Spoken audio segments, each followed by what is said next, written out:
Nah, survei alumni. Jadi atau memang yang disebut sebagai istilah teknisnya itu, apalagi di dunia pendidikan ya, itu disebut sebagai tracer study. Jadi kalau dalam bahasa Inggris itu kan berarti trace ya, mencari, tracer. Jadi tracer study itu sebenarnya adalah survei yang dilakukan untuk melacak keberadaan lulusan dalam suatu institusi pendidikan. Jadi kalau lulusannya itu baru lulus dari D3 atau S1, S2, S3, itu biasanya dari pihak universitas akan melakukan sebuah tracer study seperti itu. Nah, jadi memang tujuannya itu apa? Yaitu untuk mengetahui perkembangan karir dari mahasiswa yang sudah lulus tersebut ya, yang sudah menjadi alumni, lalu relevansi pendidikannya dengan pekerjaan yang mereka akan gandrungi setelah lulus, lalu kepuasan terhadap program studi sendiri. Jadi itu adalah beberapa komponen penting ya yang muncul dalam tiap pertanyaan-pertanyaan yang akan ditanyakan dalam kuesioner tersebut. Nah, mungkin Bapak Ibu di sini pernah ya mendapatkan atau dihubungi oleh pihak universitas, diminta untuk mengisi beberapa poin-poin pertanyaan. Walaupun dengan pertanyaan yang beragam gitu ya, tapi intinya memang adalah bagaimana poin-poin tadi itu bisa berguna bagi universitas. Dan yang terakhir juga tracer study itu akan melibatkan lulusan biasanya beberapa tahun setelah mereka menyelesaikan studi.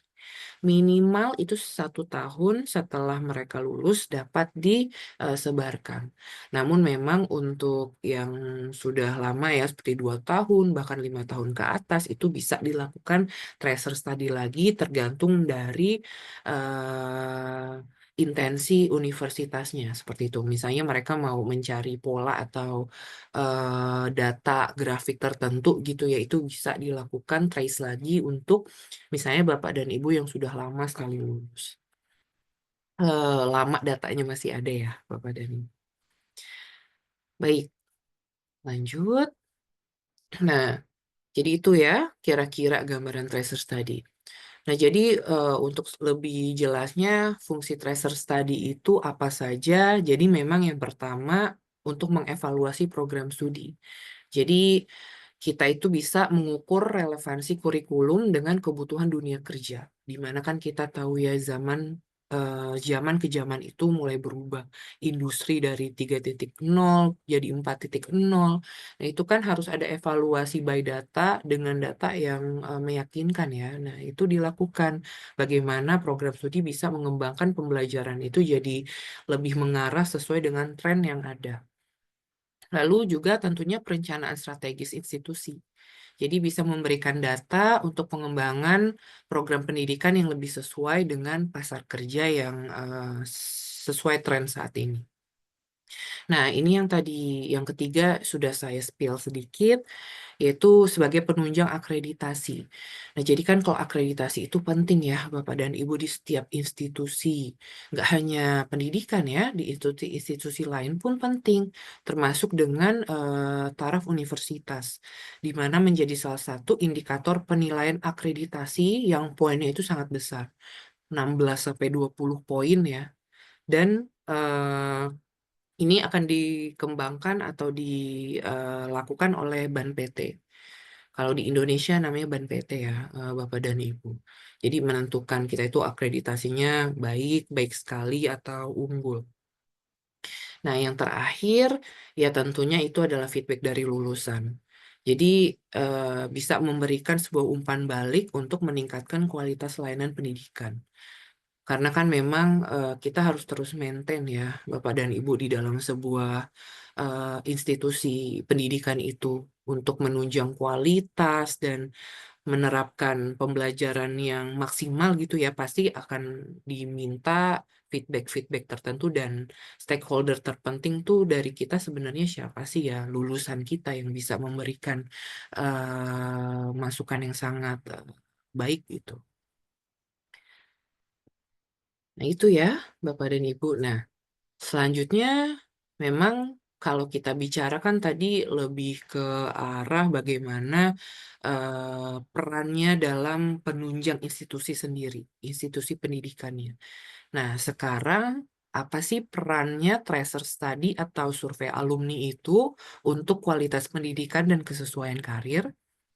Nah, yang pertama pasti bisa meningkatkan kualitas pendidikan secara keseluruhan ya, di mana ya bisa menyediakan data empiris untuk menyesuaikan kurikulum dengan perkembangan industri yang ada. Lalu untuk alumni sendiri pun bisa memberikan gambaran bagaimana kesesuaian karir itu bisa ditingkatkan. Jadi memastikan lulusan itu nggak hanya generasi atau lulusan yang baru lulus ya, tapi setelah-setelahnya untuk memiliki keterampilan yang dibutuhkan di pasar kerja. Lalu indikator kinerja institusi pun bisa dilihat KPI-nya di sini. Akan menunjukkan tingkat keberhasilan institusi, apakah mereka sudah secara eh, maksimal ya untuk mencetak lulusan yang kompeten. Kurangnya di mana, apa yang perlu ditingkatkan. Jadi institusi pun bisa bekerja lebih baik terus-menerus. Dan memang yang terakhir ya peningkatan hubungan dengan alumninya ya.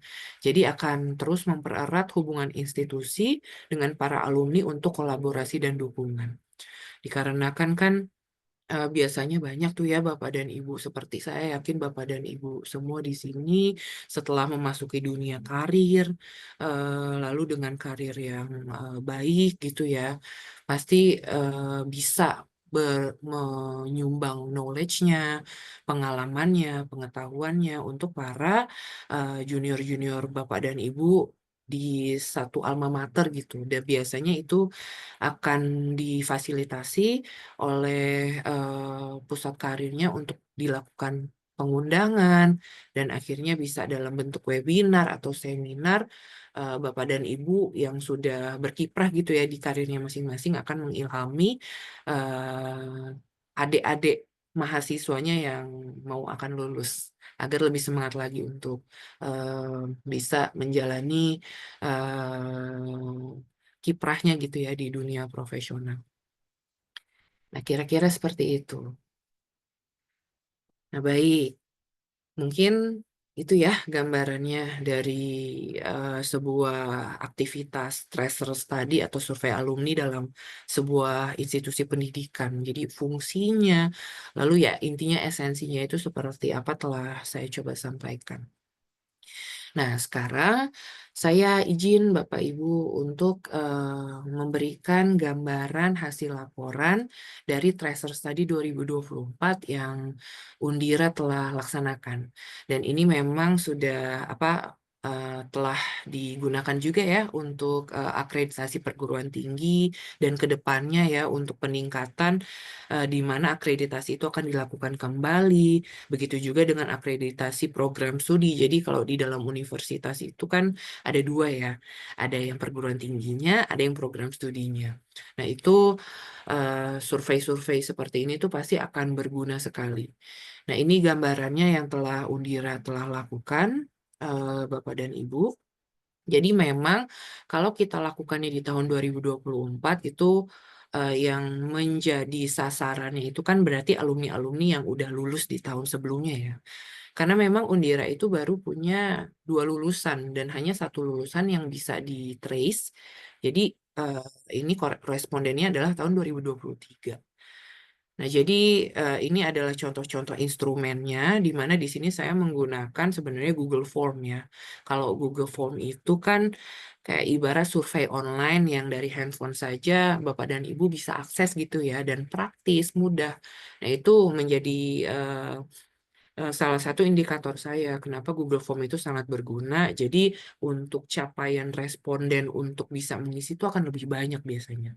Namun memang yang membuat kita menjadi harus lebih PR itu adalah eh, bironya atau pengurusnya itu harus sangat jeli dalam mengkurasi datanya, dalam eh, mengeliminasi data-data mana yang dianggap misalnya bisa double atau data-data yang agak kurang lengkap itu kita harus benar-benar jeli. Dan kemudian nggak hanya menyiapkan instrumen dari kuesioner sendiri ya, kita menyiapkan poster-poster di sini.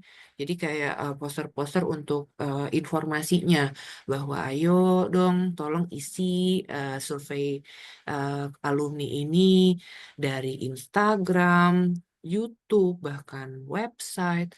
Dan yang pasti yang sangat penting itu secara internal.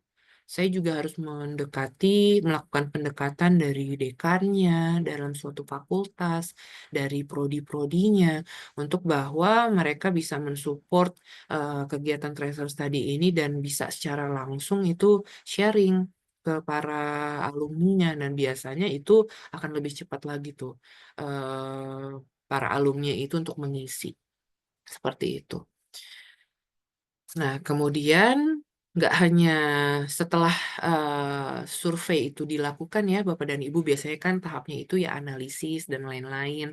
Nah, biasanya nanti di tiap universitas akan dilakukan buku laporan tuh.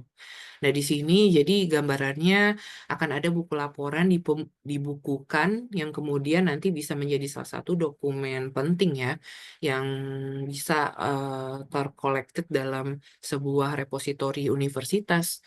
Nah, jadi ini juga sudah telah kami buat dan sebentar lagi sebenarnya akan kami announce secara publik. Jadi semua halayak sesama institusi ataupun orang sipil gitu ya, sipil bisa mengakses. Jadi ini kan sebagai bentuk marketing dari kami juga ya, bahwa hasil alumni kami itu telah dengan baik memasuki dunia karir begitu.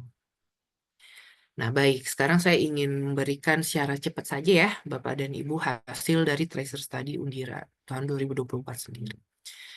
Nah, jadi memang dari pertanyaan pertama itu kan yang pasti kita overview dulu dari keterisian kuesioner.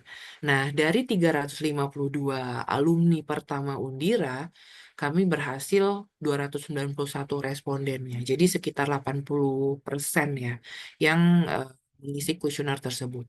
Dan itu pun memang hasil kerja keras kita semua bersama sih, Bapak dan Ibu. Apalagi Pak Hasan tahu banget ya.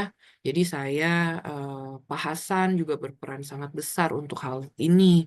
Kami pun juga berurusan dengan fakultas, prodi untuk agar dapat keterisian yang besar ini bisa dilakukan. Karena Bapak dan Ibu kan bisa bayangkan ya, sudah bertahun-tahun tidak reach out dengan universitas, misal tiba-tiba harus disuruh ngisi kuesioner, itu kan sesuatu yang menantang sekali ya.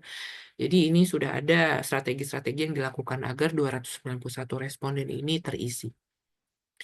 Nah, dari pertanyaan-pertanyaan yang diberikan, memang salah satunya itu apakah Anda sudah bekerja? Nah, di situ alhamdulillah sebanyak 78,7%, jadi 79% ya, menunjukkan alumni kita itu sudah bekerja. Nah, seperti itu. Lalu selanjutnya, nah jadi ada juga pertanyaan Bapak Ibu yang bertanya ya, klasifikasi waktu tunggu kerjanya, di mana setelah bekerja itu berapa bulan mereka diserap oleh perusahaan gitu ya, atau mereka berwirausaha atau mereka menghasilkan.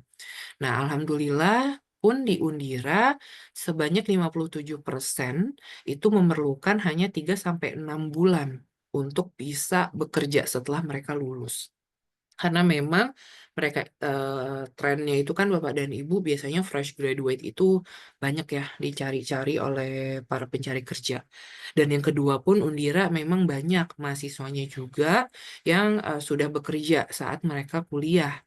Jadi untuk keterserapan waktu tunggu kerja itu di Undira cukup tinggi. Baik, nah ada juga pertanyaan terkait masa mencari kerja. Jadi mereka itu mencari kerjanya sebelum atau sesudah lulus. Nah, ini 50-50 Bapak Ibu. Jadi sekitar 43% itu memang memulai proses mencari kerja itu sebelum lulus. Dan 42%, hampir 43% juga mencarinya setelah lulus. Nah, jadi kan itu lumayan 50-50 ya, tapi ini suatu hal yang sebenarnya tidak jadi masalah karena kan intinya mereka banyak tetap ya mencari kerja gitu.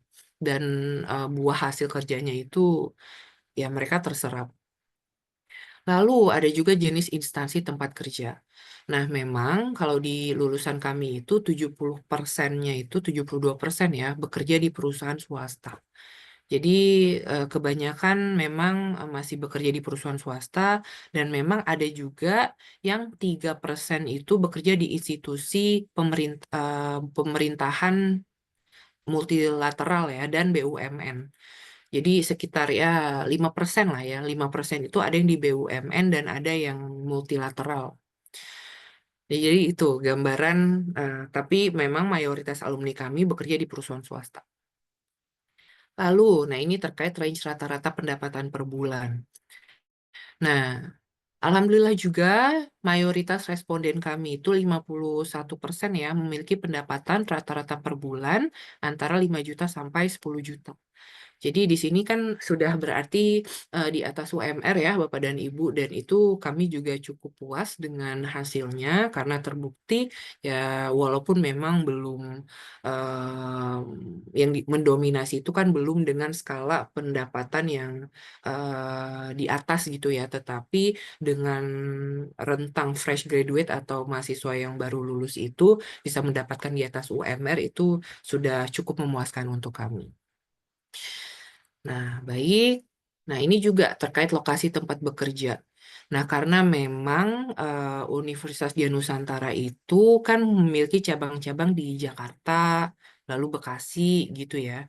Nah, biasanya untuk mereka bekerja setelah lulusannya itu kan ada di domain atau area-area yang tidak terlalu jauh gitu ya. Dan memang benar. Jadi 22% itu dari Jakarta dan hampir 20%-nya juga itu di Kota Bekasi. Jadi itu cukup banyak ya mendominasi. Sisanya ya di keseluruhan Jakarta lainnya. Jadi memang sekitar ada 40 sekitar 50 sampai 60% itu di Jakarta, lalu sisanya 20% itu di Bekasi dan sisanya ya kota-kota lain ya. Bahkan ada satu anak ya, satu atau dua anak lulusan kami itu yang bekerjanya di luar negeri. Dan ada juga beberapa yang di luar daerah. Lalu, nah, kalau tadi kan saya ceritakan status bekerja mereka ya, status mereka bekerja, status mereka wirausaha. Nah, sekarang ke arah poin penilaian alumni terhadap pendidikan dan pengalaman pembelajaran Undira selama mereka itu dulu kuliah itu bagaimana sih? Nah, di sini ada beberapa poin yang ditanyakan, di mana memang dalam metode pembelajaran diperlihatkan bahwa sebanyak 44% dan 33% itu menunjukkan tingkat kepuasan yang tinggi terhadap pendidikan yang diterima. Jadi di sini itu pertanyaannya kan Bapak dan Ibu, misalnya apakah Anda puas dengan metode pembelajaran nih? Satu, tidak. Dua, misalnya cukup besar. Lalu, tidak ya, kurang besar lah metode pembelajaran itu diterapkan. Lalu lalu cukup besar, lalu besar, dan yang paling besar kan itu ya sangat besar ya. Dan memang yang menjawab besar dan cukup besar itu yang paling banyak, yang puas. Dan yang sangat besar pun ya ada ya, sebanyak 17%. Nah, itu kan termasuk banyak ya. Tapi memang yang kurang besar itu sedikit. Dan tidak ada sama sekali yang merasa bahwa metode pembelajaran di Undira itu buruk. Nah, lalu penilaian kompetensi yang dikuasai saat lulus. Nah, saat lulus dianggap ya, jadi mereka itu kompetensi pembelajarannya itu baik atau tidak. Nah, sebanyak 40%, bahkan berarti 70% ya, menganggap kompetensi yang mereka dapatkan setelah lulus itu sangat baik. Nah, jadi alhamdulillah hasilnya mereka melakukan penilaian itu positif-positif gitu ya. Namun memang ada 5% yang menilai kompetensi mereka itu rendah. Tetapi itu hanya 5% ya. Dan sisanya ada yang memang sangat rendah itu hanya kayak satu orang. Nah, tapi itu memang nggak apa-apa ya, kan variasi kuesioner memang akan beragam gitu. Tapi tetap 70% lebih ya, itu menganggap apa 80% ya, penilaian untuk Undira itu sangat baik. Nah, ini yang terakhir. Jadi memang data-datanya itu agak cukup kompleks ya, Bapak dan Ibu. Dan di sini kami juga mencoba melakukan combine dari penilaian kompetensi alumni saat lulus. Jadi memang setelah lulus itu dengan skill-skill mereka seperti apa, kan gambarannya begitu ya. Dan memang penilaian pendidikan dan pengalaman pembelajaran mereka, mayoritas alumni menilai kompetensi saat lulus dengan pengalaman pendidikan serta pembelajaran yang diterima itu cukup tinggi. Dan aspek-aspek seperti komunikasi, teknologi, kerjasama tim, hanya sedikit saja responden yang memberikan penilaian sangat rendah ataupun sangat tinggi. Jadi memang sisanya itu skill-skill yang mereka dapatkan dari yang Bapak dan Ibu bisa lihat nih ya pada screen itu cukup tinggi. Memang ada aspek-aspek seperti skill demonstrasi, skill praktikum, kerja lapangan, di mana penilaian itu memang relatif baik. Dan ada sih yang memberikan penilaian itu sangat rendah, tapi tetap ya, itu dominasinya sangat baik. Nah, ini mungkin yang menjadi catatan dari kami, ya. Ini catatan lumayan temuan yang cukup harus dipentingkan dan saya yakin bahwa ini pun juga semua universitas rasakan, di mana kompetensi bahasa Inggris itu memang tetap ya ada di dalam kategori relatif baik, namun tetap harus beberapa orang itu alumni menganggap kemampuan mereka itu masih rendah dan disitulah yang menjadi evaluasi kami ke depannya bahwa di saat kami itu ingin mengedepankan bahasa Inggris menjadi universitas menjadi global gitu ya, maka penempatan bahasa Inggrisnya pun akan terus tidak lupa akan kami kembangkan. Kebetulan saya juga dari prodi sastra Inggris, Bapak dan Ibu, jadi saya juga mengajar di dosen sastra Inggris. Nah, itu juga menjadi salah satu PR kami, penerapan bagaimana bahasa itu bisa terus-menerus baik ya skillnya kepada universitas kami. Nah, itu gambarannya. Dan masalah bahasa ini pun juga memang benar, hampir di setiap universitas mengalami hal yang mirip ya kendalanya. Karena ya itu wajar lah Bapak dan Ibu ya, karena memang kan ini not out, bukan second language dari kita. Jadi kekurangan-kekurangan itu kadang ada, tapi memang tetap alhamdulillah penilaiannya itu relatif baik. Nah, itu gambarannya Bapak dan Ibu. Jadi overall memang alhamdulillah tracer study kami itu cukup sukses, walaupun ini tracer study pertama ya yang dilakukan dari Universitas Undira, tapi cukup sukses dengan data-data yang memuaskan juga. Nah, tapi memang ada sedikit kendala. Mungkin saya akan share sedikit kepada Bapak dan Ibu walaupun tidak mayor ya. Tapi memang ada beberapa alumni yang tidak mengisi instrumen secara lengkap. Jadi ada 22% di mana butir instrumennya itu tidak lengkap. Maka dari itu sudah kami coba kurasi dan analisis dengan lebih baik gitu ya, agar lebih maksimal data yang keluar. Lalu ada juga alumni yang tidak menyertakan nomor HP dan alamat email yang dapat dihubungi waktu mereka lulus. Jadi tim survei pun kesulitan untuk menghubungi. Ada 17% dari 22% itu yang kontaknya itu tidak bisa dihubungi. Lalu alumni memang biasanya dalam keadaan sibuk atau tidak merespon ya. Jadi intinya banyak lah yang tidak mengisi dan akhirnya kami itu harus melakukan reminder sampai 5 kali dari telepon, dari email, dari WhatsApp agar alumni itu berkenan untuk mengisi. Yang terakhir memang sistem tracer kami itu baru terbentuk, jadi belum tersedia sistem tracer tadi yang terintegrasi ya, dikarenakan baru terdapatnya satu angkatan alumni yang lulus.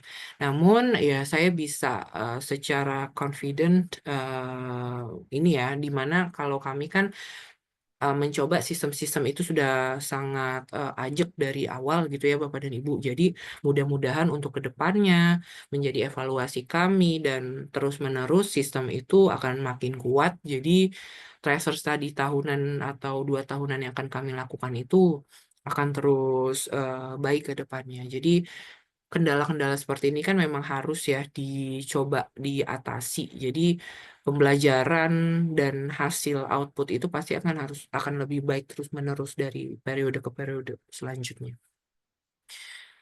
Nah, baik. Itu gambarannya Bapak dan Ibu terkait yang udah saya paparkan ya. Jadi mudah-mudahan berguna tuh untuk Bapak dan Ibu ke depannya. Jadi sekarang sudah tahu gitu ya, oh memang mekanisme atau regulasi sebuah institusi pendidikan itu kadang tidak hanya selesai dari mereka itu belajar aja, para mahasiswanya, tapi setelah lulus pun biasanya sebuah universitas itu akan terus berupaya untuk menjaring ya para alumni-alumninya, yaitu untuk apa? Untuk kebaikan bersama. Jadi nggak hanya kebaikan universitasnya aja kan dalam mengembangkan kurikulum dan kualitas, tetapi pasti akan memberikan kebanggaan tersendiri kepada para lulusannya di saat universitas yang menjadi alma maternya itu terus develop dan berkembang ke depannya. Nah, itu Bapak dan Ibu. Nah, mungkin saya ini untuk closing aja ya. Tadi kan lumayan agak teknis gitu ya, lumayan agak berat pembahasan kita. Nah, ini untuk meringankan saja, saya izin memberikan foto-foto wisuda kami ya di tahun 2020 baru ya, yang telah kami lakukan di ISBSD kemarin. Nah, ini gambarannya. Nah, lalu slide selanjutnya. Jadi memang cukup besar ya untuk alumni kedua ini sampai hampir 600 lulusan, 700 lulusan yang hadir, dan tamu-tamu pun dihadiri beberapa tamu-tamu penting dari universitas lain, dari apa tamu pemerintahan pun ada. Nah, ini gambarannya. Nah, di sini pun juga ada gambar Prof. Suharyadi, lalu dari Prof. Margianti, dari tamu-tamu Universitas Gunadarma. Nah, di sini pun ada juga Bapak dan Ibu alumni kami yang memang disabilitas atau kebutuhan khusus ya. Dan itu menjadi kebanggaan untuk kami juga bahwa mereka bisa lulus dengan baik ya.